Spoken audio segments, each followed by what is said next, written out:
know I love music. And every time I hear something hot, it makes me want to move. It makes me want to have fun. But it's something about this joint right here. This joint right here, it makes me want to let it go. Can't let this thing called love get away from you. Feel free right now, go do what you want to do. Can't let nobody take it away from you, from me, from we. No time for moping around, are you kidding? Ain't no time for negative vibes, cause I'm winning. It's been a long week, I put in my hardest. Gonna live my life, feel so good to get it right. So I like what I see when I'm looking at me, when I'm walking past the mirror. Don't stress through the night at a time, and my life ain't worried about if you feel it. Got my head on straight, I got my vibe right, I ain't gonna let you kill it. See, I wouldn't change my life's just fine, fine, fine, fine, fine, ooh, fine, fine, fine, fine, fine. Good afternoon, everybody. Welcome back to another episode of Stiletto Moms Radio. I'm your host, Neneh Diallo, and my co-host, Chi-Chi. What up, what up? Hello. Stiletto Moms Radio, where being a stiletto mom is not about a shoe, but a lifestyle. Indeed.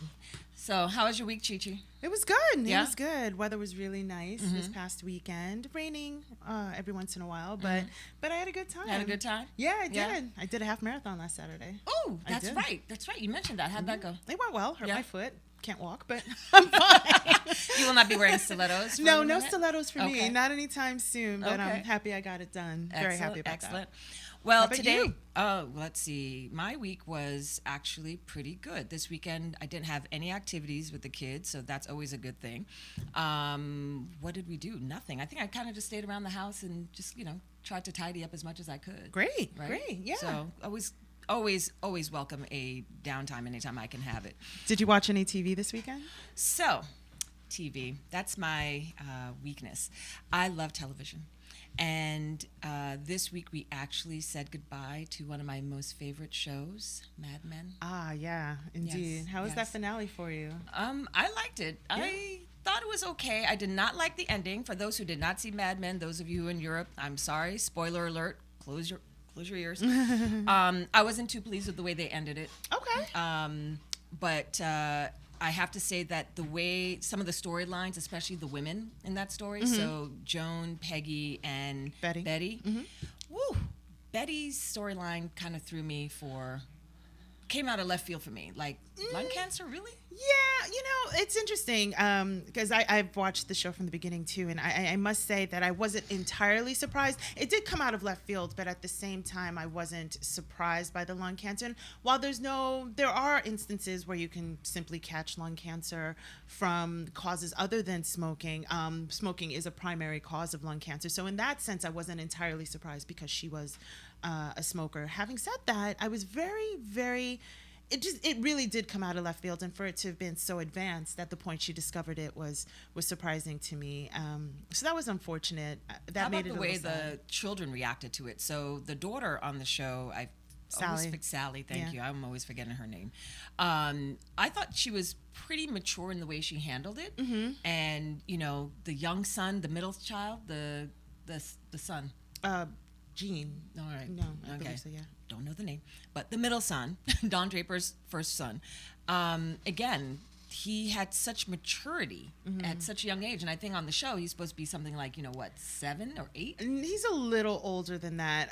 But it's weird because I just talked to somebody about this too. I wasn't quite sure where I thought he would be a little bit older than he appeared on the show, but I'm guessing he was about 9 or 10 Right. at that point. So. Yeah. And then Don.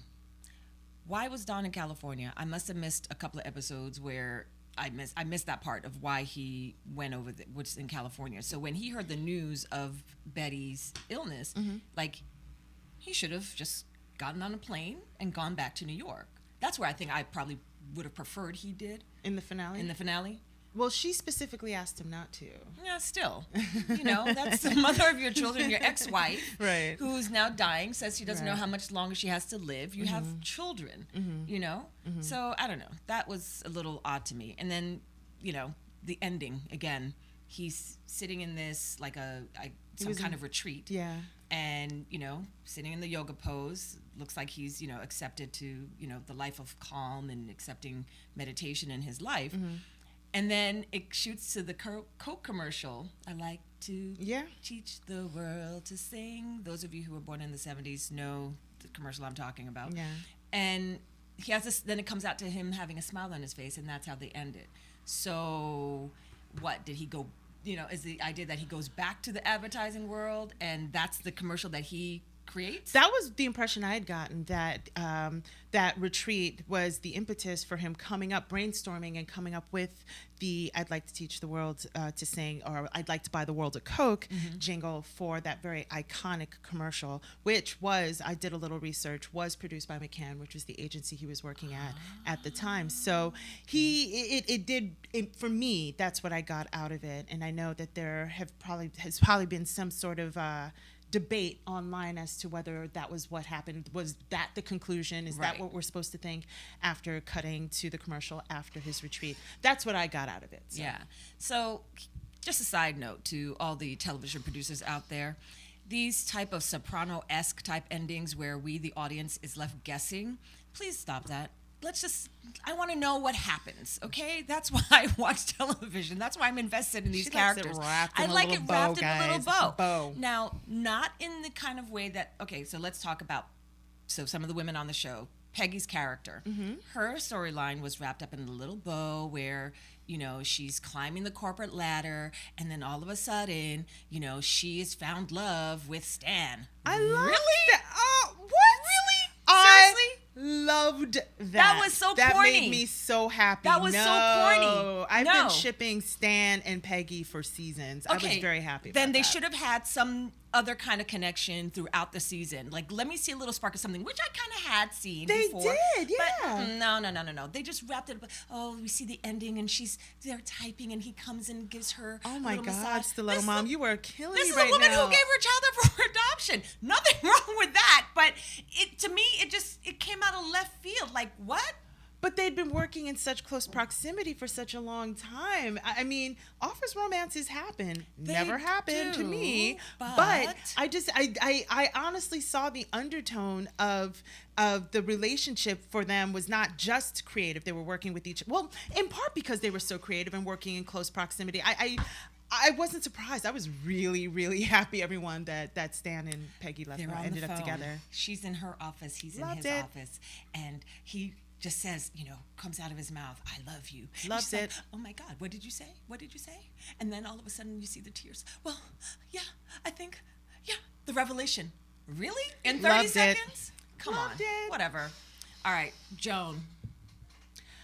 Okay, I was very, very happy for Joan too. And I think, one of the things that I think really, as Stiletto Moms and as women, resonated with me was the parallels between Joan and Peggy, and how this show, for me, ended with them reaching various levels of success. Like for Joan, for example, on the one hand, she lost love in the form of, I believe his name was Richard, because he wanted to control her. Ultimately, honestly, I admire Joan, because now she has her own business. She was very enterprising when she met with Ken, and this idea germinated within her where she could be this producer and have all these projects come with her. And having been so unceremoniously fired from McCann, I thought that was really great, that another opportunity, one door closed and another window opened. So that was wonderful for her. And in doing so, she lost the relationship, but she was able to find a fulfilling career. So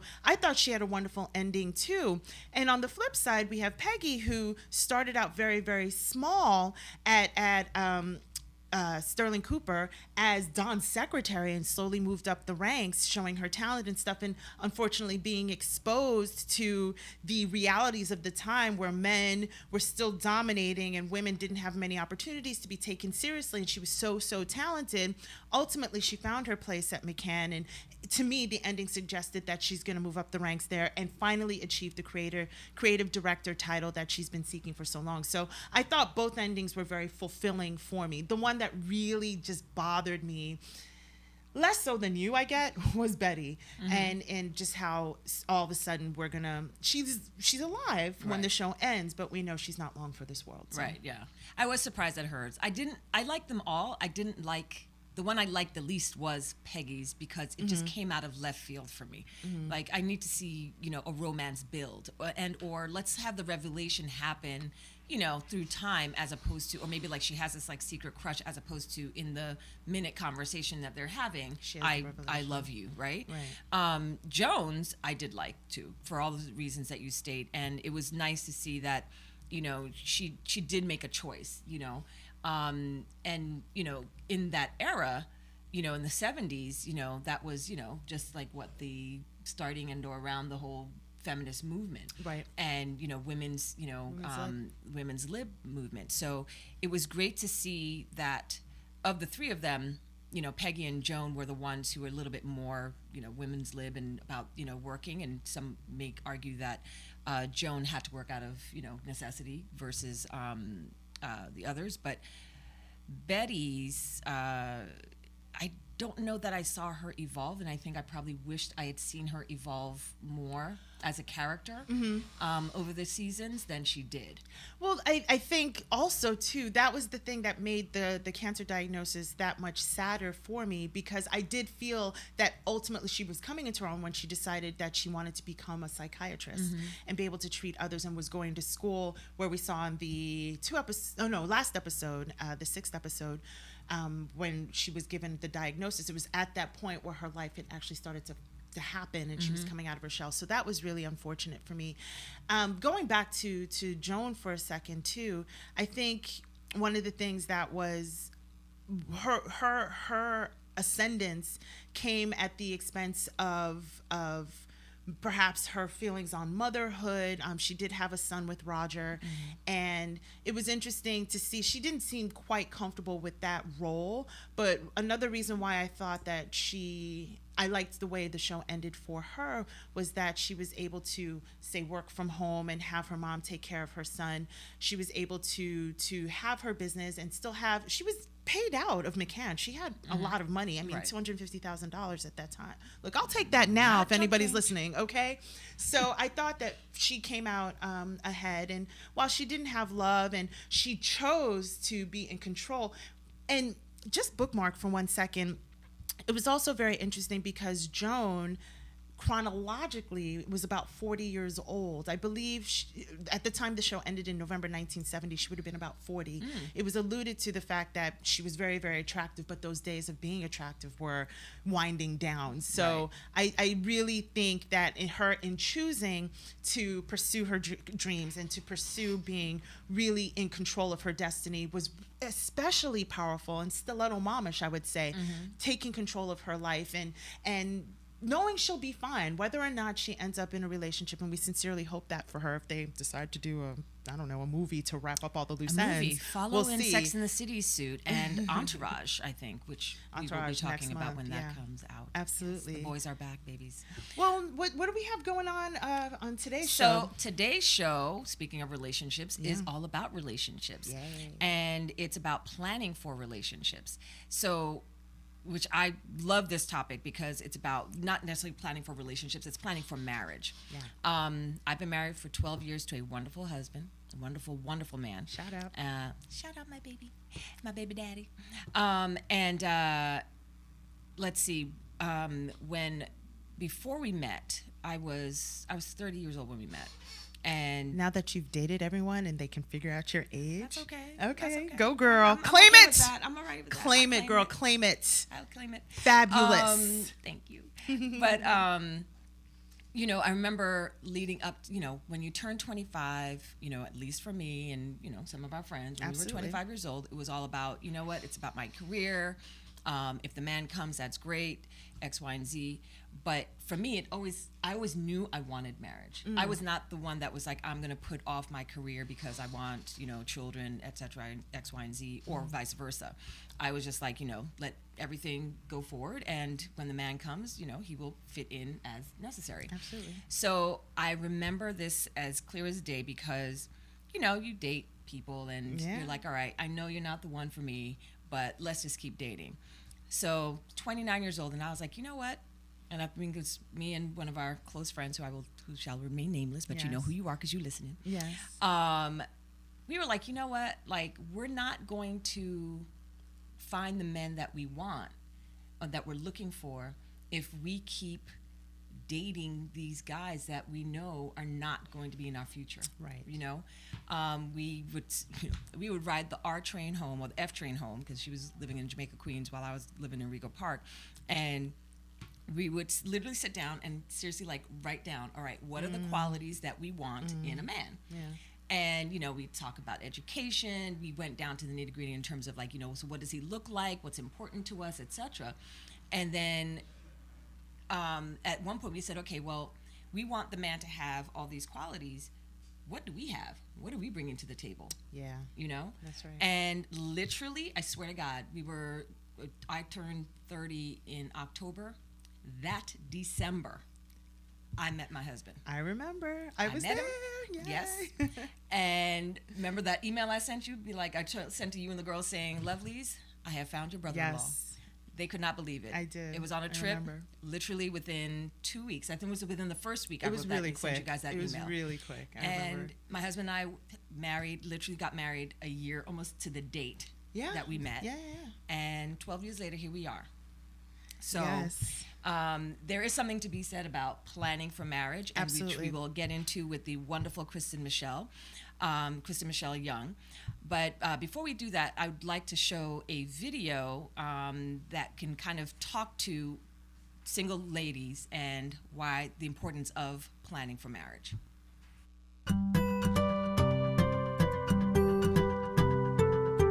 You know, as a teacher and a counselor, I've met with hundreds of couples as they prepare for marriage. The question always comes up, what is the key to a good, healthy marriage? You know, the answer is not simple. It's a process and it takes work. It takes a lot of work. The couples we see holding hands who are incredibly happy after 50 years of marriage have worked at it every day.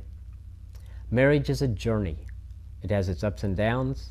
There are good days and bad days. There are times you never want to see each other again, and times when you cannot get enough of each other. Are you engaged or seriously dating someone? Here's a question to ask yourself. Why do you want to marry this person? If your answer is because I love him or I love her, it's not good enough. I know so many couples who said they loved each other, but then their marriages ended in disaster.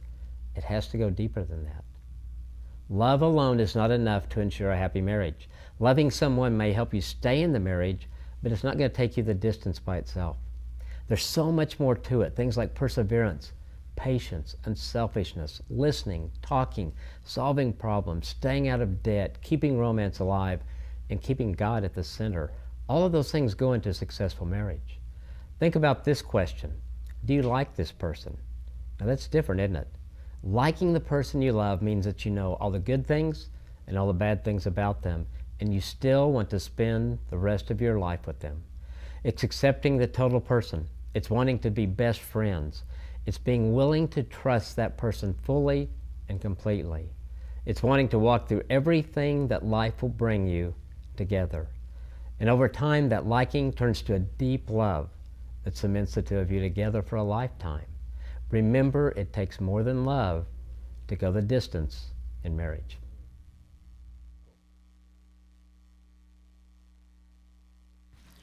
That was truth, and truth. Right? Yeah. It takes loved it. more than love. It is. Ladies and gentlemen, the marriage enthusiast herself, Kristin Michelle Young.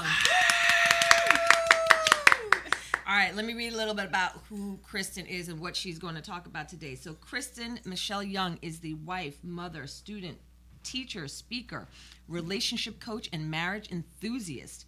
Her focus is in the area of premarital coaching, and she is a certified relationship coach through the Institute for Professional Excellence in Coaching. Mm-hmm. Welcome, Kristin. Thank you so much for coming today. I am so excited to be here. Thank you for having me.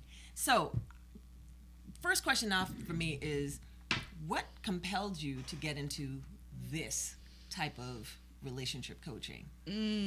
What compelled me? Well, the short story is when I was planning my marriage to my super wonderful husband of almost 7 years. Yes, For yes. those who don't know, Kristin gets really giddy when she talks about her husband. That's sweet, though. I love that. I love him. Yes. By the way, today is our month anniversary, so happy month anniversary, boo. Yes. Yeah, that's month anniversary. How many months? See, I'm supposed Do to that know math. Six- Do that math. Thank you. Quick. I forgot. How many years? Wait, 7 years. 7 years. times Well, she said 12 7 years. is I don't 70, do math. 84. I don't do math. So -3, not -4. So 80. 80 months. This is 80 8 months. months. And if month we're 80. wrong, this show is not is about month math, 80. okay? It's about Stiletto Moms. Yes. So yes, this is our and just so everyone knows, we do celebrate our month anniversary every single month. So on the 20th, we take off of work, which we did today. We spent the morning together.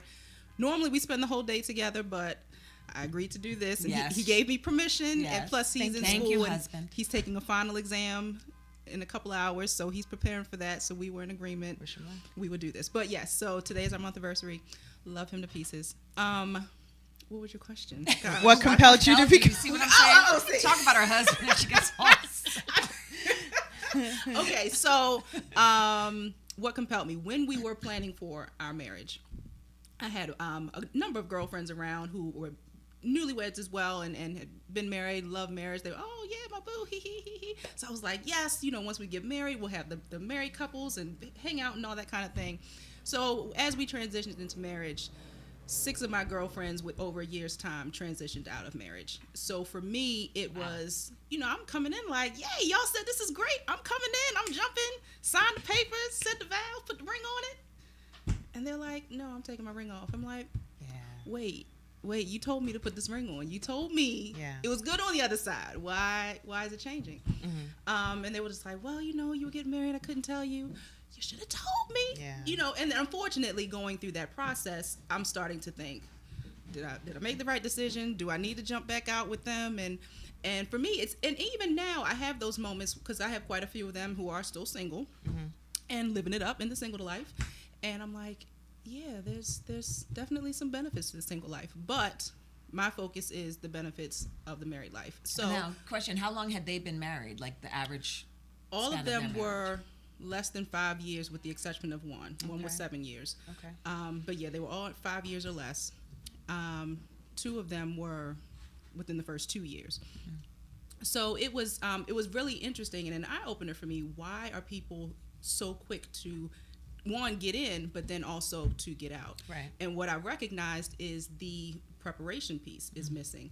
For those who are not in any type of religious organization, there's no requirement to have any type of marriage preparation. So you can go in, and even for those religious organizations, they're generally a 6 to 12 week program that you go through, just kind of going over the overview of marriage. But there's nothing that really takes you in to get more clarity about who you are as an individual, who you are as a couple, what your true goals are, and how you can officially support one another. So, for example, when you talk about religious organizations, so I believe Catholics have, is it the Pre-Cana. Pre-Cana? Yeah. Mm-hmm. Right. Okay. Right. And it just in general, I know, especially from the Christian faith, I know most of them, there's some type of requirement that they have in place that you must go through this if that pastor or a minister in that church is going to marry you. But if you want to go to the courthouse, you go get your license, pay for it, and normally within 24 to 48 hours, you can marry whoever you want. There's no restriction, there's no limitations, there's no requirement. It's you give us the money, we give you the paper, you stand in front of a judge and say, I do. So it's interesting to me how we are okay with that. But for that same couple who comes back a year later and says, I want out, they say, oh, well, you got to prove you haven't had sex. You got to prove that you've been living in separate households for the whole year. You got to bring in a witness that says, yeah, I saw them get married. And, why are we putting people through all of this to get out when all we have to do is put them through all of that to get in? Right. Less people would get married if there was more structure, more requirement, more vision and clarification on the process. So take us through your process. So as a relationship coach, I'm coming to you, I'm engaged. What would you, what's the process that you would put me through? And If you're engaged, you're too late. No. Oh, I see. No, yeah, and primarily for me, what I focus on are what I call soonly-weds. So those are singles who know they see marriage in their future. So whether you are 18, whether you're 45, if you've never been married, or if you're marrying again and want to get it right the next time, The idea is to be able to get you in the mindset of what it means to be a spouse before you enter into that relationship. Because just as you mentioned, people automatically think if I'm going to go to premarital counseling or coaching or what have you, I got to be engaged. No, because what happens when you're engaged? You're thinking about the wedding. You've already set the date. You have your 6 month, 9 month, 6 week countdown, whatever it may be. You're focused on the dress. You're focused on the colors. You're focused on how we're going to break down this guest list and who's going to fit here and what table. Wow. Your mind is on all of these things. Yep, So it's like, oh yeah, we're getting married. We're good. Yeah. But we got to get this food tasting done. We got to get this cake tasting done. Right. We have to. How am I going to pick a caterer? This is madness. You're focused on the wedding day and not the marriage, which is the day after. Right. Exactly. That's when it begins. Exactly. So many people, once they're in that engagement process, they're in that giddy mode. There's like he finally he asked. I've been counting down, waiting for him to ask. He said yes. He asked. I said yes. So it's all about the wedding. So what I focus on is getting in that mentality before. If you want to say, I do see myself getting married one day. This is something I want for my life. Let me find out who I am. Let me find out what that process looks like. And then even as you begin the dating process, being able to say, you know what? I know what I want for myself. I know who I am. How do you fit? And be confident in saying, I definitely see that we can move forward and officially date or court. Or I can already see some flags, and I'm going to be honest about the fact that yes, I'm anxiously looking forward to marriage, but I see these flags and I'm going to pay attention to it. Do you assign a certain period of time for the soonlyweds? Is that what you're calling them? Soonlyweds. Soonlyweds. Soonlyweds, yes. Do you assign a period of time during which the person who's interested in marriage in their future should really begin preparing in earnest, specifically with regard to how they prepare themselves? Do they do this 6 months before they decide, hey, I'm going to go out and start looking for somebody? Do you recommend that those who are interested in marriage prepare maybe a year in advance? What is your recommendation? My recommendation is when the thought crosses your mind that you want to get married and you honestly believe that marriage is for you, that's when you start preparing. Okay. So absolutely. Here's my question. Let's say I'm 27.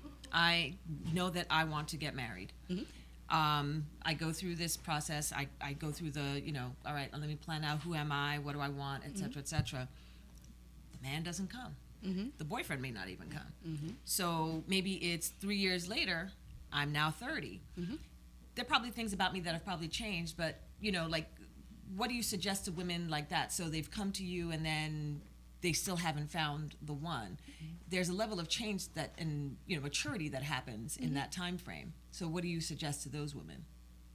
So Or is it the same? Do you put them through the same process? Would you suggest that they go through the same process again because they could have changed? The idea is any information that you received, any tools that you received and you started using, you're going to put those into process and those are going to be your life skills. That's going to be your new norm. So the idea is to constantly do those self-checks, is to constantly be able to pull from those tools and be able to say, okay, now that I have officially met someone, let me go back, let me reflect, let me take a moment instead of just, I finally found somebody, let me just jump on it. Let me take a second and get clear about, is this something I want to pursue? Is this something, am I just looking for a casual date, or am I truly looking to date someone with a purpose and obviously leading to marriage? So it's about being able to utilize those tools and be able to move forward with it and say, okay, now I can put this into practice. But if you are more or less maintaining them along the way, it's not something you necessarily have to pick back up, but more or less just enhance as you move forward in that relationship. And so how do you help a woman unpack that, like who she is? It's it can be a very intimidating question sometimes because it's like, okay, who am I? It's a lot of self-reflection you have to do. Talk to me about your process in walking women through that. You're going to have to go deep. And it is men and women, but of course, not of course, but primarily women are more interested in the program. But it's really about going deep and being honest with who you are. So you may have to take some layers off, take some Band-Aids off, because we have to be clear about, oftentimes we do marriage the way we've seen marriage, and for so many people, we don't have a lot of positive marriages that we've seen, especially for those who come from those families where marriage is not the norm. So if you're saying I actually do want to get married, but if I live in a family full of divorcees or people who have just chosen to never get married, then the only thing I know about marriage is what I see in the celebrity world. And well, Nope. you know, so you may have that random couple around you that stuck it out. But even in my family, I know a couple who's they've been married for 40 plus years, and they're just, oh, that's so wonderful, but they're roommates. You know, they're not married. Right. They're from a technical standpoint, but that marriage is dead. They're truly just roommates living it out until they pass, in my opinion. Right. But that's what I see. That's what I see. So we get caught up in, oh, they've been married for this long term, but what are they doing? What is the action in that? So it's about being able to say, what is your definition of marriage? Because everyone has a different definition. It's not to say one is right or wrong, but what is your definition of marriage? What does marriage look like for you? When you say, this is what I want to do for the rest of your life, that could be 5 years, that could be 5 minutes, that could be 50 years. What do you anticipate? What do you expect in that time frame? And as you mentioned earlier, what are your expectations for this other person? But more importantly, what are you able to bring to the table? Because women are quick to run down the list. He's got to have this. He's got to be tall. He's got to have 6 figures. He's got to have his own home. He's got to have. And what do you want to do? Right. Yep. I'm gonna just be cute. No. That only lasts but for so long, honey. No. You know, Trust. and a lot of times, even with that, we have that old school mentality. Even though we live in a new school world, we like to think that we think differently. But at the end of the day, a woman is looking for a man who's going to support her, take care of her, so that, I can be a grown woman, I can be my own woman, and you know, have my own career, what have you. But at the end of the day, I'm looking to this man. If for whatever reason I want to sit home and be a stay-at-home mom or stay-at-home wife, I want to be able to do that, and still have all my needs met, and know that he's going to take care of that. So in the back of many women's minds, that's what they're thinking. It's great, I want to be able to work and be my own woman, have my own money. But what happens if your man loses your job? What is that automatic reaction? For some women, it's a huge blow. Right. It's like, what? A man, he lost a job? What are we going to do? You're going to hold it down as a couple until he gets it together. Right. But we have to be mindful of all of those things that are going on, and just be clear about what are your thoughts, what are your opinions, and how does that affect how you want to move forward in life. I love that. And so on that point, in terms of, you know, when you're in the marriage, it's about maintaining it. So let's look at this next video clip on maintaining relationships and what that means.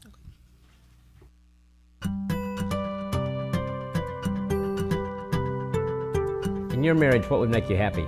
Does knowing that God sent you this man or this woman who is perfect for you make you happy? Is your spouse enough? From a fantasy of marriage perspective, the answer to those questions would be yes. But from a realistic perspective, the answer is no. There was a time in our marriage when we both bought into the fantasy that we could make each other happy. As time went on, it was killing us. We were heading for disaster. And finally we figured it out. We realized that our expectations had been unrealistic. In my marriage, if Nancy looked to me to complete her, to make her happy, I would fail. There are times I do make her happy, but I'm not doing that all the time. I'm human. I make a lot of mistakes, and sometimes I hit home runs, and sometimes I strike out. The reality is that a spouse is not designed to meet every need. That job is already taken, and it's taken by God. Expecting Nancy to meet all my needs sets her up for failure. But if I let God meet all the needs that He wants to meet in my life, then that allows Nancy to meet the needs He has designed for her to meet in my life. And that works. That is the way God designed it. So expecting your spouse to meet all your needs and grant you happiness is a fantasy. Allowing God to meet your needs so you're free to enjoy your spouse, that's reality. I loved that. Wow. I love that. I mean, let's just talk for a second. The fantasy of marriage. Yes. That is such a key statement right there, because I think almost to your point of what you were saying earlier in terms of the expectations that we set on ourselves and or what the marriage looks like. So, you know, for me, I remember a long time ago, I mean, I was in my early 20s. I was talking to one of my cousins who did not believe in marriage. She's like, I don't believe in marriage. I'm like, what are you talking about? What do you mean you don't believe in marriage? Like, she's like, well, why do you want to get married? It's like, oh my God. I started talking about my wedding dress. I started talking about, the day, and, I knew, walking down the aisle, like the guests where I was going to be, what everything looked like, except I had no vision of what the man looked like. And so she said to me, she goes, okay, so you just explained to me, what your wedding day looked like. She goes, but what does your marriage look like? And I was like, I don't know. I kind of had this fantasy of a Prince Charming that was just going to come, sweep me off my feet, and, just take care of me.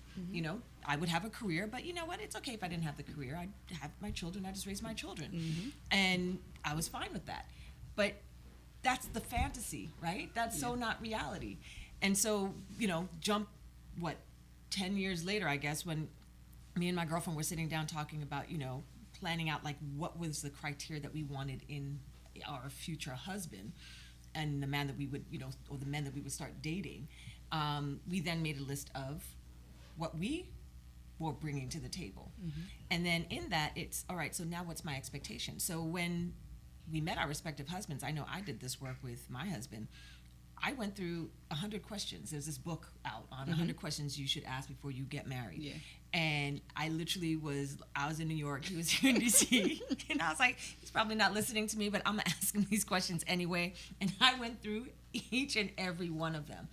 Because you have to talk about, finances is key. Of course. You talk about, if I, when I have, when we have children, what are your expectations in terms of parenting? Do you believe in, changing diapers, or do you not believe in changing diapers? And some people think that that's such a silly thing to be talking about, but I'm like, no. I need to know if you're going to wake up with me, or if we're going to be, having, we're going to be switching around, or am I going to be the exhausted mom? So, I mean, it's so key to talk about these things before you get married. I mean, are these some of the things you do in your coaching? Absolutely. And it's so important to be conscious of your thoughts, your opinions, your feelings. As detailed as you know how to be, that's what we need you to do. And you touched on most of them. The top 5 areas where people fall into, marriages get into trouble is sex, money, religion, parenting, and that me time. Because they are all very, very important. But just like you said, you don't want to be that exhausted mom. But if you come in and, we're married and therefore we're having kids together, of course he's going to get up with the kids. No.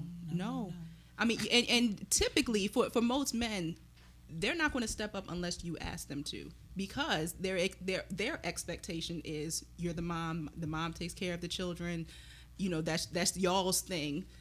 Typically your young men are not babysitting. It's the girls who are babysitting. It's, when we're raising our children, and it's funny because I have my 2 toddlers, they are 2 and 4.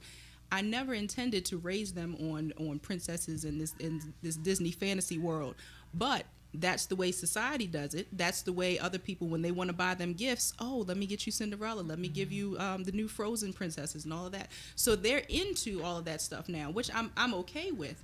But what are those things teaching them? At 2 and 4 years old, they're learning about finding this Prince Charming, having your Cinderella day, your special wedding day, and living happily ever after. No one says how to live happily ever after. Right. So, and we're teaching our little girls from a young age. They're playing princess and playing dress up, and you're the mommy, I'm the daddy. They're playing house. They're playing with kitchen sets, learning how to cook, pretending to do all these things, playing with their baby dolls to be like mommy. So our little girls are learning from an early age how to be that wife and mother, and that's all they know.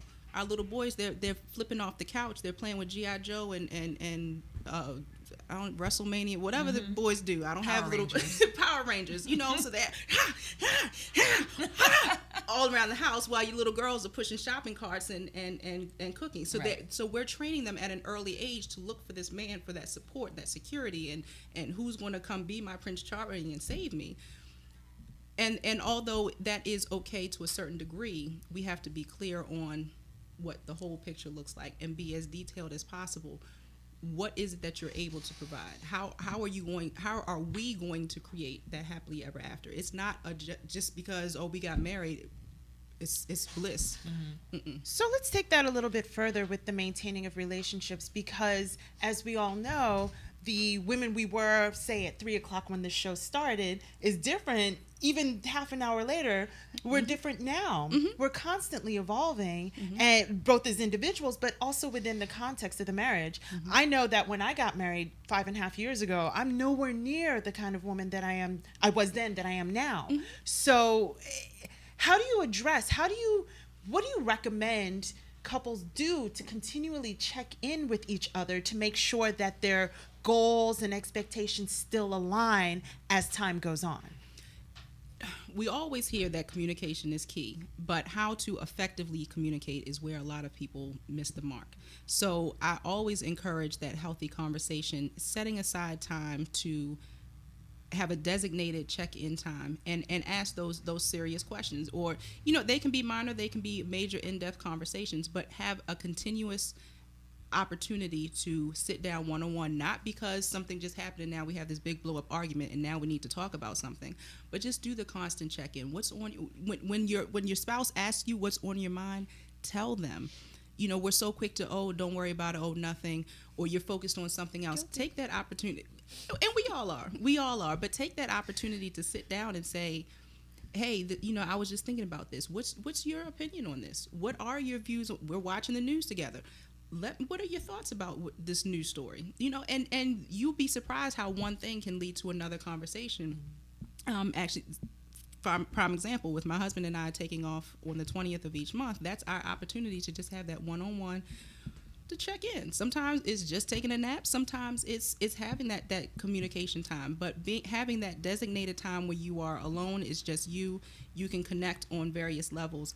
That means so much as far as maintaining and also enhancing and evolving, as you mentioned, your relationship, because we have to go beyond just maintaining, because that's a lot of times where that frustration comes in as well. You're just maintaining. You have your routine down where you get the kids up in the morning, you take them to school, go to work, get home, you cook dinner, go to bed, get up, wash clothes on Saturday. You have this routine.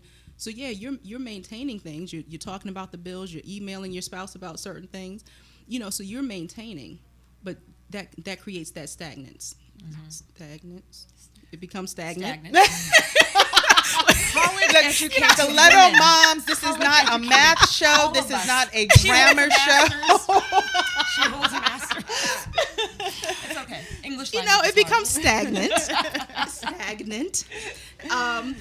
So we have to always look for those opportunities. How can we grow? What is something new? And one of the things I always encourage is to look for the changes in your spouse, and not just the negativity. Right. We're not always looking to point out something where we can nag, but look at what changes have you seen in your spouse. How can I celebrate my spouse every day? And that is so key. It can be simply, he got up and cleared the table. For some people, that's a huge deal. Yeah. But also, we have to be mindful of anytime we celebrate someone or acknowledge someone and reward someone, the chances of them doing it again are pretty high. Yeah. So we have to always look at, yes, there's so many things you can look at where you're frustrated, where you wish he would do more, you wish she would do more, you wish she would just, I wish he would just, but when we constantly look for those opportunities to, one, have that designated time where you sit down and say, hey, this was on my mind. I was wondering if you could start helping out with, when I wash the clothes, could you start folding them? Oh, sure. And more times than not, people don't have a problem doing things, but you have to ask them. Because if they see you constantly doing 10 million things, sometimes they're thinking, oh, well, she likes doing that. That's how she enjoys that. Or, he wants to be alone when he watches his guy movies. I had no idea my husband wanted me to sit down and watch guy movies with him. I don't like them. Mm-hmm. But you watch them anyway? Occasionally. You have to like occasionally. But it was one of those things. I always say, oh, well, I'm taking the girls, or I'm running around, this is your time to watch your guy movies. But one day we had a conversation. He was just like, it'd be nice if you sat down. I'm like, oh, okay. So, I don't care for them, but if that's going to bring him joy, I can sit down and watch an hour and a half of shooting up and dodging bullets and whatever goes on. I don't care for it, but I care for him. Sounds like a compromise. It is. Which is what marriage is, right? It's a constant compromise. And I don't say that in the negative way. It's compromise, it's negotiation, but it's constructive. And it has to be, that's the key part. It has to be constructive. The point that so many people miss when it comes to marriage is that the bottom line, when you marry, you are marrying for that other person. You are there to meet that other person's needs. So often we come into a marriage and thinking, oh, what can he do for me? Oh, he's going to be able to take me, or she, oh, now that I have her, I can. Yes. The idea is, what is it that I am able to do for this person? And if we're constantly and continuously looking at how can I serve you, your marriage will go so much more beautifully. So much more. But so many people come in with the me mentality. They come in with that, I should be able to do XYZ with you, and I haven't been able to hit these goals. I'm better. I can do bad all by myself. We have to get out of that mentality. How can I serve you more? And if you're constantly focusing on your spouse in that manner, your spouse is focusing on you in your manner, your needs are automatically getting met. But a lot of times we miss that because we're so self-centered when it comes to our lives. So if that's how you want to be, stay single, date, get your free dinners every once in a while, what have you, get your little flowers, and be okay with that. But if you're looking for a marriage, you have to be able to make that complete sacrifice and say, yes, I am here to serve you for the rest of our lives. Yes. That's awesome. So, in the beginning, I was just saying how I had the vision of my marriage, or, I had a vision of my wedding. So when I met my husband, about 2 months after my 30th birthday, we did get married a year later, but it was the religious marriage. It was not the big white wedding. And for various reasons, we did not do that until 10 years later. We had our kids with us. We called it a renewal of vows ceremony because we had exchanged vows. We didn't do the justice of the peace thing. Yeah. And I have to say that it was the most beautiful experience ever. Not because of the location, not because of the wedding, which honestly, my vision of my wedding came true. Awesome. It came true. Awesome. And this time I had my husband standing there and I saw him clearly. And it was beautiful because our children were there with us. And I have to say that when we exchanged our vows, and it meant so much more. And I know in my heart that had we had the wedding, 10 years prior, the vows would have meant something, but it wouldn't have meant what they meant that day. Yeah. Because we had already been through it. We lived through a lot. I mean, me and him, I'm not going nowhere, okay? Not going anywhere. You're not going anywhere either. So, death to you, baby mama with the ring, here to stay. Yes. But it meant so much to exchange those vows, and we wrote them ourselves. And anyway, I mean, the ceremony was just, it meant so much to me. I wish we could do it again, over and over again. And you can. And we can. I will not be doing that, though. That was a lot of money. But living those vows is something that I know you talk about because you're that's the name of my business, Living the Vows. Living the Vows. LivingTheVows.com. And so tell us about this soonly-wed to newlywed event you're putting on. Yes. So as we've been talking about, primarily I focus on singles who know they see marriage in their future. So as the term that I use, I don't like using single. I mean, that's the common word that people use, but it's like, Okay, so Soonlywed is the name that I chose. And it's really an opportunity. It's a fun day for women to come together. As I said, the commonality is that we know we see marriage in our future. So whether you're single, whether you're dating, whether you're engaged, this is an opportunity to come together and say, I want to make the next step as far as preparing myself. I want to start getting those wheels turning about what it means to be a spouse. I want an inside look on how do I manage things now as an individual. And a lot of people have the mentality though, I won't be able to do anything until I'm married. There are keys that you can take care of now. And again, I can't stress it enough. We have to be clear about who we are as individuals, right? Because we have to know what buttons can easily be pushed. We have to know what makes us tick. We have to know what we like as individuals. We have to be able to confidently communicate to when that other person comes along. It's not just about what's your favorite color and your favorite food. Right. You have to be able to go deeper than that and articulate what your expectations are, and again, what you have to offer to bring to the table. That is so important. So what we're going to do, we're going to come together. We have some powerful speakers coming in. We have some fun activities that we're going to do. It's a full day event. It's right in the Baltimore area near BWI Airport. So for the DC people and the Baltimore people, it's a great middle spot. Virginia, you can come on up to Delaware, Pennsylvania, come on down, whoever's watching, make a way. But it's a full day activity, and just to put some of those tools, give you some action steps, give you some tools to take with you, and some things to think about, some conversations that you need to have with yourself, as well as that other person if there's someone there. But also just to get in that mentality. What does marriage look like for me? Right. And how do I want it to look? And what can I do now to start making steps and taking action towards that? And I'm sorry, so repeat the date, the title of the event, the date, and then how people can get in touch with you. Sure. So it is From Soonlywed to Newlywed. It's Saturday, June 13th from 10 a.m. to 5 p.m. It's a Saturday, full day. We have speakers, we have lunch, we have activities, we have music, we have dancing, because that's guaranteed at any Living the Vows event. Anything where I'm showing up, She's going to dance. we're going to dance. So it's a full day activity. Again, it's at the Comfort Suites, Comfort Inn and Suites, BWI. So it's right there near the BWI airport. Lots of fun. Opportunities to connect, meet other girlfriends, bring your girlfriends. This is a ladies only event, fellas. Sorry. We will do something for the guys later, but this day is for the ladies only. So you can come on out. We still have our early bird special through this Saturday. So make sure you go online. You can go to www.eventjoy.com/e/Soonlywed.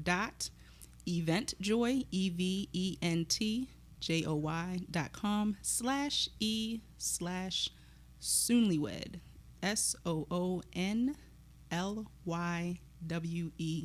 So I know that's pretty long. You can go to my direct website. My company is Living the Vows. So you can go to www.livingthevows.com. The information is there. Information about overall coaching and information that I offer is there. Speaking opportunities, all that good stuff. You can find that on the website. And of course, you can email me at YES@livingthevows.com. So LIVINGTHEVOWS.com. And this is not an episode of Sesame Street. This is an episode of Stiletto Moms Radio. The letter of the day. Yes. Y is for yes. Well, thank you so much, Kristin, for joining us. And I like to do a segment before we wrap up on, I call it milk. It's a milk episode. Yes. Milk segment. Segment. There you go. That's okay. It happens. Live and radio. milk is the mothers I'd like to know. So this is your mother you'd like to know. What's her name? This is Mia Reed? Mia McGee. Mia McGee. Mm-hmm. Yes. Mia McGee. First of all, I love this picture. And so the reason I said this is a mother I'd like to know is because she and I were pregnant at the same time. And my child is 4, almost 5. So that means her children are 4, almost 5. Oh my God, she's got 6 4-year-olds. Yes. cannot. See? And that's why I want to know her. Wow. That is why she is a mother I like to know, because for me, I know what it's like raising and honestly, my 4-year-old, she's pretty cool. But there's only one of her. There's only one. So then I said, hey, I want more. So I went back, my wonderful husband, and we have a 2-year-old. Now the 2-year-old, she's 2. Yes. She's 2. And I think the feeling that I have with her is about the same that she may have with her 6, with just my 1 2-year-old. But yeah, so this is why she's a mother I'd like to know. I want to know, how does she manage that all the same age, the same time, all day, every day, nonstop? Yes. Please tell me. Mia, tell me. And then share with us too, please. Please tell me. So my mother I'd like to know is Melinda Gates. Awesome. She is the wife of Bill Gates and is the chair of the Bill and Melinda Gates Foundation. And I actually saw her speak this morning at an event. And I mean, talk about a woman. She's a mother of 3. And she just gives selflessly. She talked about a learning journey, traveling to Africa, where she for the first time was encountered by, with women and children, and just decided to go back and do something, and said that to her husband, and they've been doing it. So I do want to get to know you better, Melinda Gates, please. If Call you're us. listening. So, well, that's going to wrap it up for Stiletto Moms Radio for this week. We hope you enjoyed it. Thank you again, Kristin, for being with us. Absolutely. Thank This was you. exciting. And we hope all of you enjoy us, enjoy this, and enjoy us next week as well. We're Stiletto Moms Radio. Oh, next week we have the style architect herself, Miss Monica Brewster Dillard. It's all about looking fabulous, feeling amazing, and being unstoppable. So please join us next week, 3 o'clock, same station, Stiletto Moms Radio, where being a stiletto mom is not about just a shoe, it's a about lifestyle. Love it. Thanks for joining Thank us. you.